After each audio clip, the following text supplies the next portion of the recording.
Moluscos.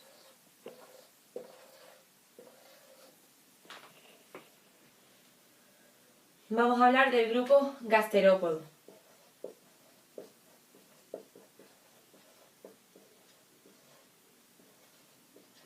Primero haremos una pequeña introducción en general. Después nos centraremos en la parte del caracol. Los gasterópodos. Los gasterópodos poseen cabeza bien diferenciada, un pie central ancho y musculoso, por el que reptan, y una concha arrollada en espiral en cuyo interior queda la masa visceral. La mayoría son marinos, pero también hay algunos que habitan en las aguas dulces y otros que son terrestres. El caracol es terrestre y tiene unos caracteres típicos del grupo. En su interior nos encontramos una boca y una rádula con lengua, a modo de lima, con muchos dientes córneos. En su cabeza se distinguen 4 tentáculos retráctiles, 2 cortos tráctiles y 2 oculares, que se retraen por su extremo libre. Junto al borde de la concha está el manto, membrana que envuelve al molusco, en la cual se encuentra el neurostoma, o poro respiratorio, punto de comunicación con el exterior, por donde le entra el aire que lo convierte en un verdadero pulmón. La cavidad paleal se encuentra en el interior del manto, en cuyas paredes, como hemos nombrado anteriormente, hay multitud de vasos sanguíneos.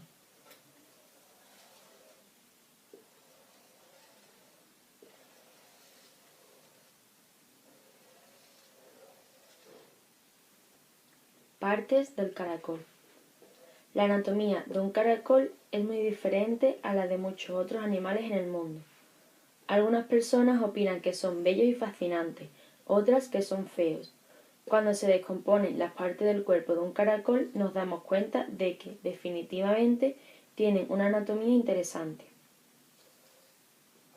Tamaño y forma dependiendo del tipo de caracol. Algunas son redondas, mientras que otras son planas. Muchas conchas tienen un diseño en espiral. Estos depósitos le sirven al caracol para protegerse del medio ambiente e incluso de depredadores, en algunos casos. Sin embargo, muchos depredadores son capaces de picar a través de las conchas duras con sus dientes y potentes mandíbulas. La concha de un caracol se compone de carbonato de calcio, se vuelve fuerte y se mantiene de esa forma siempre, y cuando el caracol consuma una dieta abundante en calcio, sin ella la cáscara comenzará a resquebrajarse.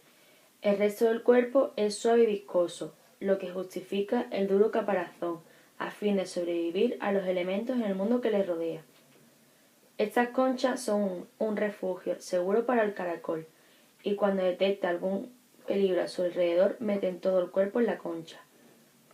Encontrará que el caracol pasa gran cantidad del tiempo dentro de su concha, cuando el clima es caluroso y seco. De lo contrario, sus húmedos cuerpos se secan. Los caracoles tienen 1 o 2 series de tentáculos ubicados en la parte superior de su cabeza. El número de pares dependerá de la especie descrita y la mayoría de las veces los ojos estarán presentes en dichos tentáculos. No siempre se pueden ver estos tentáculos, pues todos los caracoles de tierra tienen la capacidad de retractarlos. El caracol tiene un cerebro relativamente pequeño, con 4 secciones distintas. La mayoría de las investigaciones muestran que poseen pensamientos asociativos, basados en el conocimiento y las experiencias.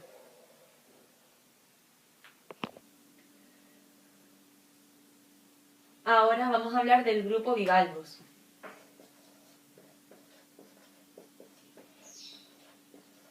Después nos centraremos en la parte de la almeja de río.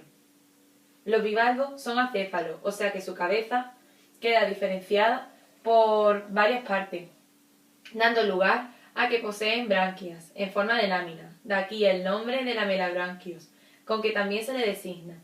Tienen un pie comprimido y conformado por 2 valvas, que están unidas por una charnela. En algunas especies, los bordes del manto llegan a soldarse en ciertos puntos de la línea media, y el molusco queda encerrado por el interior de su manto, en el cual, por su parte interna, experimenta 2 largas prolongaciones en forma de tubo, que reciben el nombre de sifones. Uno de ellos, el sifón braquial, sirve para la entrada de agua con el oxígeno y los alimentos, y el otro, el sifón cloacal, conduce la misma agua por los productos de excreción. Es muy digno de notarse que en estos moluscos el corazón, formado por ventrículos y 2 aurículas, está atravesado por el intestino. Todos los bivalvos son acuáticos, unisexuales, como las almejas, y otros hermafroditas, como las ostras. Aunque en estas, las ganadas producen primero espermatozoides y después óvulos. Son bivalvos los mejillones, madreperlas, lederas, etc. Aquí tenemos una de las especies más comunes a nuestro alrededor.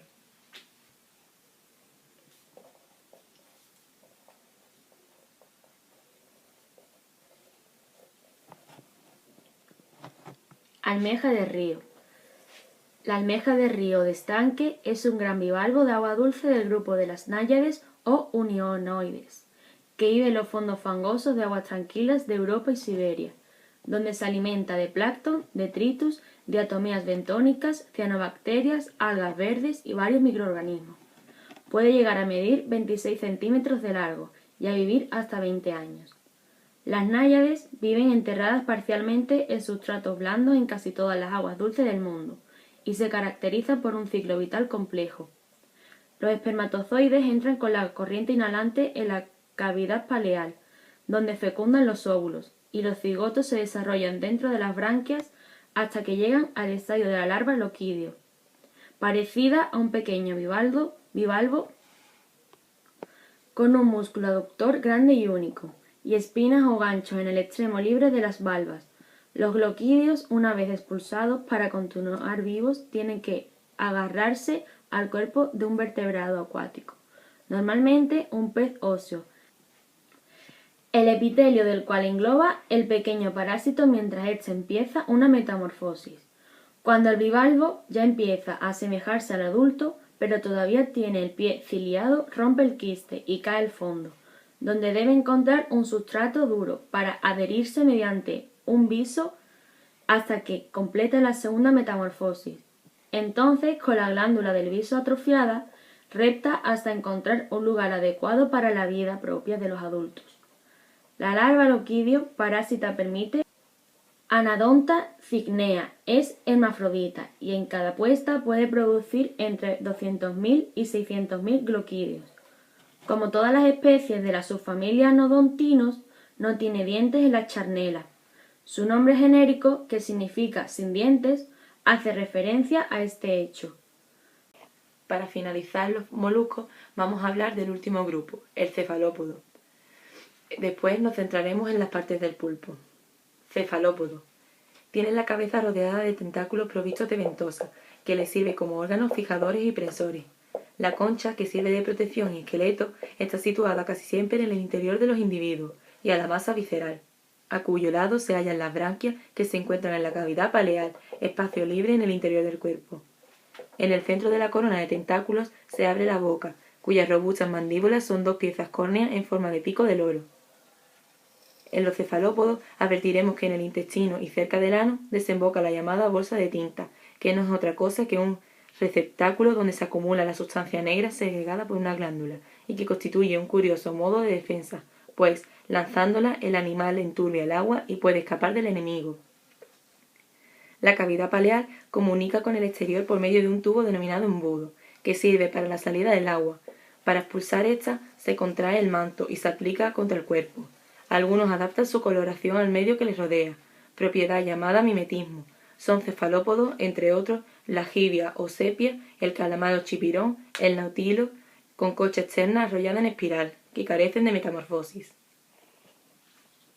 Partes del pulpo. Existen pulpos de diferente tamaño, ya que varían de acuerdo con la especie. Uno de los más pequeños, como el pulpo de anillos azules, mide tan solo 15 centímetros a comparación del pulpo gigante. El pulpo de mayor tamaño en el mundo, que puede llegar a tener la increíble longitud de 9 metros y pesar 27,2 kilogramos. En esta especie, el macho es de menor tamaño que las hembras.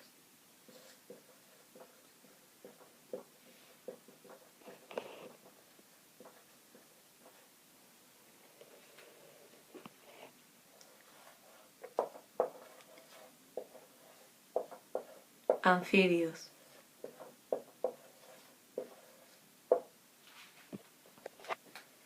Anfibios.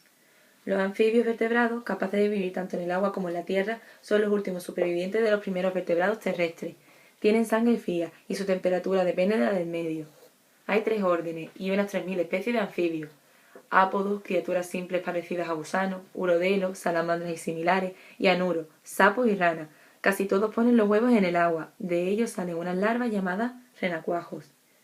La palabra anfibio viene de 2 palabras griegas que significan vida, aludiendo a que estos vertebrados tienen vida acuática, con respiración branquial y vida terrestre en su juventud, y en su estado adulto, con respiración pulmonar. Su piel es desnuda y repleta de glándulas, de las que emite una mucosidad que la mantiene húmeda, por lo que su respiración, esencialmente cutánea, es constante, permitiéndole vivir incluso sin pulmones.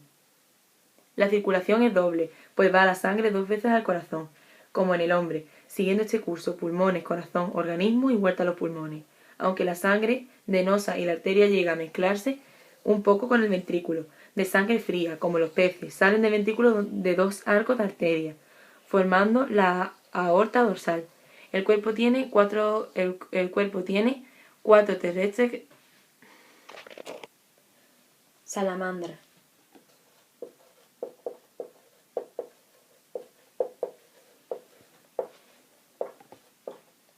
La salamandra es un urodelo en forma de lagarto de color negro, con franjas y manchas amarillas, que habita en los sitios húmedos.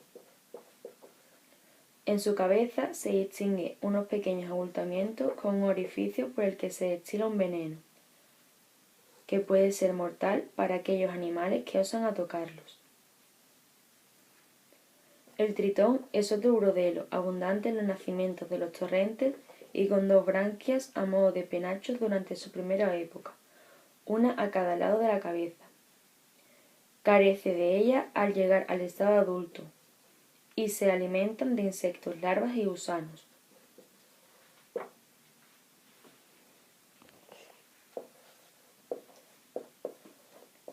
Ranas.